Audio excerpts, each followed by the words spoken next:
Мақсат Серікжанды соттау. Адвокат Шыңғуат Байжанов.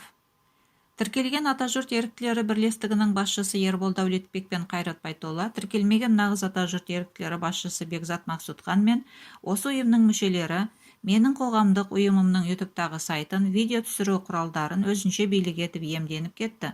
Сондықтан оларға қылмыстық іс қозғау керек деп арыз жазған екен. Осы арыз бойынша Медеу аудандық полиция басқармасында қылмыстық іс қозғалыпты. Масқара, ұят жағдай. Баяғы кейбір қазағымның әрекеті, жерлестер болмашыға бірін-бірін құрту.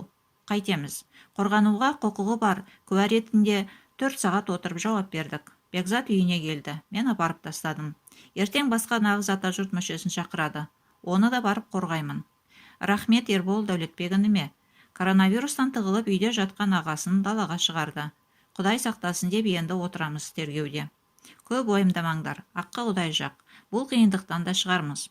Менің түсінгенім негізгі нысана Серікжан Біләшұлы інім. Соны қалай да түрмеге тығу керек сияқты. Шамасы Си папамыздан бір пәрмен келген ау. Көрерміз.